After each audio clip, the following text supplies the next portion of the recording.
Hello guys, एक बार फिर से आप सभी का स्वागत है हमारे चैनल BAMS लेक्चर्स में। तो जैसा कि आपको पता है कि हम निदान स्थान कंटिन्यू कर रहे थे, तो आज टर्न है निदान स्थान के अध्याय 6 शोष निदान का। तो चलिए फटाफट से स्टार्ट करते हैं शोष निदान। तो देखिए, सबसे पहले यहाँ पर आचार्य चरक ने क्या बात बताई है कि अब इसके बाद शोष निदान की व्याख्या की जाएगी, जैसा कि भगवान आत्रेय ने कहा था। ठीक है, तो विमर्श देखिए, कुष्ठ और शोष दोनों ही कृतयुग में एक साथ ही उत्पन्न हुए थे। अभी हम लास्ट में जब पढ़ेंगे निदान आर्ट्स का रोग, तो वहाँ पर मतलब सीक्वेंशियल ऑर्डर में आएगा कि दक्ष प्रजापति ने जो यज्ञ किया था उसमें किसके बाद किस चीज़ की उत्पत्ति हुई थी। तो यहाँ पे आप थोड़ा सा देखिए, वो ये बता रहे हैं कि उस कुष्ठ और शोष की जो उत्पत्ति हुई थी वो एक साथ हुई थी, इसीलिए कुष्ठ के बाद यक्ष्मा कहा गया है। बेसिकली देखिए, चरक में जितने भी चैप्टर्स का वर्णन है, जितने भी व्याधियों को उन्होंने एक के बाद दूसरी व्याधि बताई है, तो वहाँ पर हर चीज़ का अपना एक इम्पॉर्टेंस है। मतलब ज्वर के बाद रक्तपित्त क्यों बताया गया, क्योंकि इनिशियली जब उनका क्रोध आया तो उससे ज्वर की उत्पत्ति हुई, फिर जब उनका पित्त यानी कि क्रोध और अधिक बढ़ा तो उसके बाद क्या हुआ, उससे रक्तपित्त की उत्पत्ति हुई। तो उसी प्रकार से ये बता रहे हैं कि पहले क्योंकि प्रमेय की उत्पत्ति हुई थी और उसके बाद पहले कुछ की उत्पत्ति हुई थी, उसके बाद शोष की उत्पत्ति हुई थी, है ना। तो इसीलिए जो है कुष्ठ के बाद जो है शोषणदान की व्याख्या की जाएगी। ठीक है, इस रोग में रस आदि धातुओं का शोषण हो जाता है, इसलिए इसे शोष कहते हैं। तो इसमें क्या हो जाता है, रस आदि धातुओं का शोषण हो जाता है, यानी कि उनका क्षय हो जाता है। इसी का दूसरा नाम देखिए लिखा है क्षय भी है, क्योंकि अनुलोम या प्रतिलोम, इसका मतलब है कि अनुलोम गति का मतलब है पहले रस का, फिर रक्त का, मांस का, मेद का, इन सीक्वेंशियल ऑर्डर। और प्रतिलोम गति का मतलब है इसका ऑपोजिट, यानी पहले शुक्र का, फिर उसके बाद उसके ऊपर मज्जा का, फिर उसके ऊपर वाली मेद का, इस तरीके से, है ना। तो क्योंकि अनुलोम या प्रतिलोम गति से सभी धातुओं का क्षय हो जाता है और कार्य करने की शक्ति का भी क्षय हो जाता है। ठीक है, हो जाता है, इसीलिए इसका तीसरा नाम क्या है, राजयक्ष्मा भी है, क्योंकि सबसे पहले यह राजा चंद्रमा को हुआ था और यक्ष्मा रोगों में राजा है ना। तो इसीलिए इसे राजयक्ष्मा कहते हैं। तो बेसिकली राजयक्ष्मा कहने के दो रीजन है, एक तो ये रोगों का राजा है पहली बात, और दूसरी चीज सबसे पहले नक्षत्रों के राजा चंद्रमा को हुआ था, इसीलिए इसे राजयक्ष्मा कहते हैं। ठीक है, तो चलिए स्टार्ट करते हैं। तो देखिए, एक खलु चत्वारि शोषस आयतनानि भवन्ति तद्यथा साहसम संधारणम क्षयो विश्माशनम इति। तो बेसिकली यहाँ ये बता रहे हैं कि राजयक्ष्मा जो होता है बेसिकली 4 कारणों से होता है। तो राजयक्ष्मा के कितने निदान हैं, 4 निदान है। तो ये श्लोक आप याद कर सकते हैं। ठीक है, तो राजयक्ष्मा के 4 कारण कौन कौन से हैं, साहसजन्य, संधारण जन्य, क्षय जन्य और विषम भोजन जन्य, 4 प्रकार का राजयक्ष्मा होता है। आगे हम सभी प्रकार के राजयक्ष्मा का इसके बाद आचार्य चरक ने वर्णन किया है। तो देखिए, सबसे पहले उन्होंने बताया है साहस की व्याख्या। तो हम किसे बोलेंगे, साहस मतलब कैसे होगा साहस जन्य राजयक्ष्मा। ठीक है, सो साहस की व्याख्या, तो शोष का कारण साहस है। ठीक है, यह जो कहा गया है उसकी व्याख्या करेंगे। ठीक है, तो बेसिकली वो बता रहे हैं कि साहस के थ्रू कैसे होगा।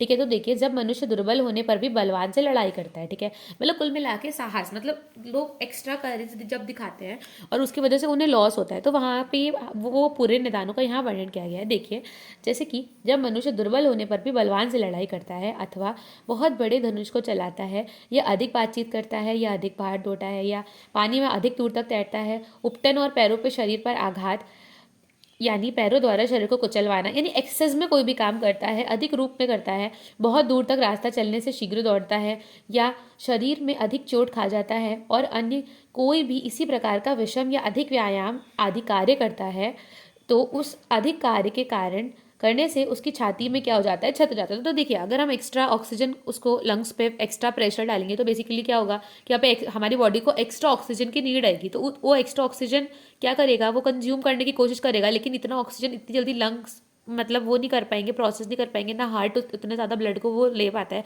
तो उसे बेसिकली होता क्या है, लंग्स में बेसिकली क्या हो जाता है, छत हो जाता है।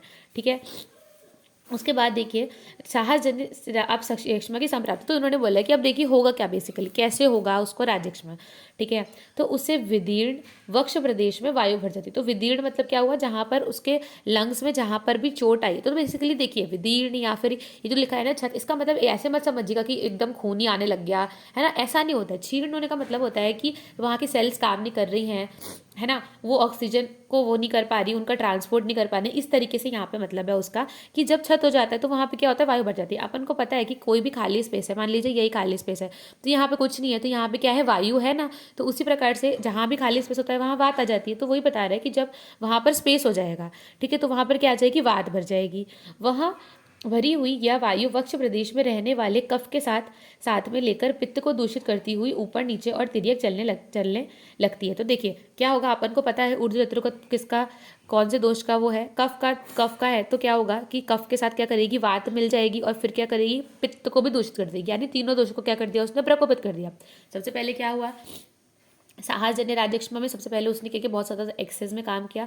एक्सेस में काम करने की वजह से उसका क्या हुआ, छत हो गया, फुसफुस में छत हो गया। उसके बाद वहाँ वो जो विदीर्ण जगह थी वहाँ पर क्या हो गया, तो वहाँ पर वात भर गई। वात ने क्या किया, वहाँ पे जो ऑलरेडी ऊर्ध्व अन्तर्गत कफ था उसके साथ मिल करके उसने क्या किया, अपना बॉन्ड बना लिया, ठीक है, उसके साथ उसको दूषित कर दिया। फिर उसके बाद इन दोनों ने क्या किया, पित्त को भी दूषित कर दिया और ऊपर नीचे तिर्यक जैसे कि वात जाती तो वो अपने हिसाब से इधर उधर जाने लग गई, ठीक है। अब इसके बाद आगे देखिए, तो साहसजन्य राज्यक्षमा के कारण, ठीक है, ये इंपॉर्टेंट है, थोड़ा सा इसको जरा ध्यान से देखिएगा कि क्या क्या उसमें लक्षण दिखाई देते हैं, ठीक है। जब साहसजन्य राज्यक्षमा, क्योंकि हम क्या इसी से आइडेंटिफाई करेंगे कि किस प्रकार का राज्यक्षमा है। तो देखिए, उसका जो भाग शरीर की संधियों में प्रवेश करता है, ठीक है, जो कि संधियों में जाएगा उससे जृंभा, अंगमर्द और ज्वर होता है।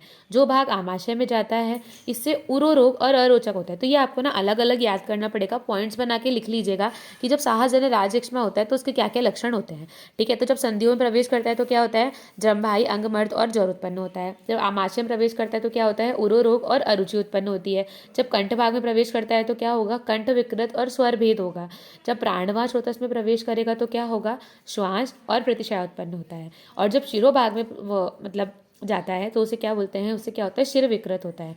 इसके बाद देखिए यहाँ तक ना ये आपके 5 चीज़ें हैं, संधिया, आमाशय, इसके बाद कंठ भाग, प्राणवायु स्रोतस और शिरा प्रदेश। तो ये 5 चीज़ें आप एकदम एग्जैक्टली याद कर लीजिएगा। अगर आपको ये 5 पॉइंट याद रहते हैं ना तो आप अंदर लिख सकते हैं, ठीक है। संधियों में होगा तो जम्भाई, अंगमर्द, ज्वर होता है। आमाशय में होगा तो पेट है तो उरो रोग और अरुचि होगी। कंठ में होगा तो कंठ विकृत और स्वर भेद होगा। प्राणवायु स्रोतस में होगा तो श्वास और प्रतिशाय होगा। और शिरा प्रदेश में होगा तो क्या होगा, शिर विकृत होगा, है ना। तो इतना आपको बहुत स्पेसिफिक ये लक्षण दिए गए तो ये आपको याद ही होने चाहिए। इसके बाद देखिए क्या होता है, ठीक है। इसके बाद वक्ष प्रदेश फट जाने से, वक्ष प्रदेश मतलब थोरैसिक रीजन में स्पेस हो जाने की वजह से वायु की विषम गति होने से, तो वायु क्या होगी, विषम गति होगी उसकी। नॉर्मली वात की गति ऊपर मतलब अपान वायु की ऊपर रहती है, मतलब हर प्रकार की गतियाँ अलग अलग रहती है, तो अब उसकी क्या होगी, विषम गति हो गई। और कंठ में विकृति होने से उसे लगातार कास आने लग जाता है, क्योंकि कंठ में भी विकृति हुई है तो उससे क्या होगा, लगातार उसको कांस आएगा। वह लगातार कांस के कारण छाती में छत हो जाने से रक्त को थूकता है, ठीक है। तो क्या हुआ, अब वो रक्त को थूकेगा, क्योंकि एक्सेस में जब अपन खांसेंगे क्या होगा, तो वहाँ के सेल्स डैमेज हो जाएंगे, तो वहाँ से क्या आने लग जाएगा, ब्लड आने लग जाएगा। रक्त के आने से क्या होगा, दुर्बलता आ जाएगी। इसी प्रकार ये साहस से उत्पन्न उपद्रव साहस करने वाले पुरुष में हो जाते हैं। इसके बाद शरीर को सुखाने वाले इन उपद्रवों से पीड़ित वह पुरुष धीरे धीरे सूखने लगता है। इसलिए बुद्धिमान पुरुष अपने बल को देखकर उसके अनुसार कार्यों को प्रारंभ करे, क्योंकि शरीर बल के द्वारा ही सम्यक रूप से धारण किया जाता है और पुरुष शरीर के आधार पर ही रहता है ना। तो इसमें आपको समझ आया होगा आई थिंक कि कैसे कैसे उन्होंने संप्राप्ति बताई। सबसे पहले क्या हुआ, सबसे पहले अपनी वात वहाँ पर वक्ष प्रदेश में क्या हुआ, छत हो गया, क्योंकि अपन ने ज़्यादा एक्स्ट्रा काम किया तो क्या हुआ, वक्ष प्रदेश में छत हो गया।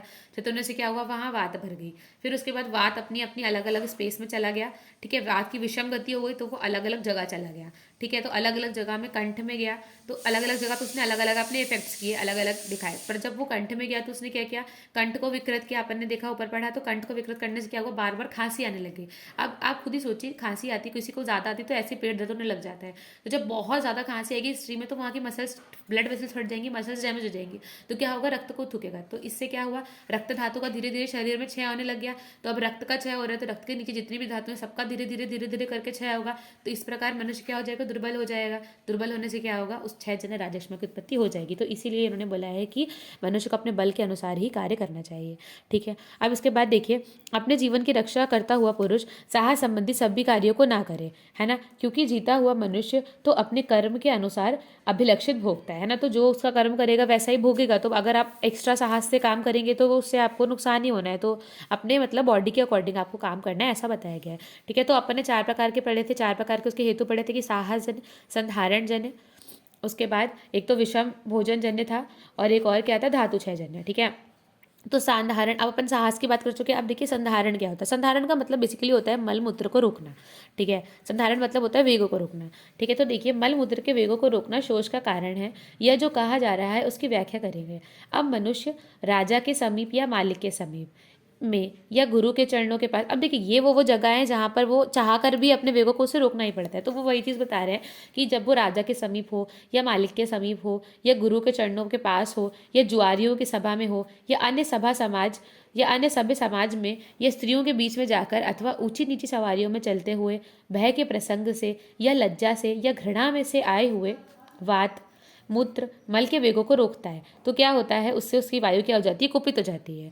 ठीक है, अब वात कुपित होगी तो फिर से ऊपर प्रकार की संप्राप्ति बनेगी। अभी आप नीचे देखिए, तो उसके बाद देखिए संप्राप्ति में इसमें क्या बताया गया है कि वह कुपित हुई वायु पित्त और कफ को उभाड़ कर ऊपर नीचे और तिर्यक भागों में जो है फैल जाती है ना। तो वही बात आ गई। फिर उसके बाद देखिए संधारण यानी राजक्षमा के लक्षण क्या क्या होते हैं, है ना। तो लक्षण क्या ही होंगे, उसके लक्षण अपन ने पढ़े थे। अब देखिए इसके लक्षण क्या होंगे। तो इसके बाद वही विकृतवाद अंश भेद से पहले की तरह शरीर के विभिन्न विभिन्न अवयवों में जाकर के शूल उत्पन्न करती। तो जैसे उन्होंने पहले बताया कि भाई जो वाद जो है जहाँ जहाँ जाकर के उन्होंने बोला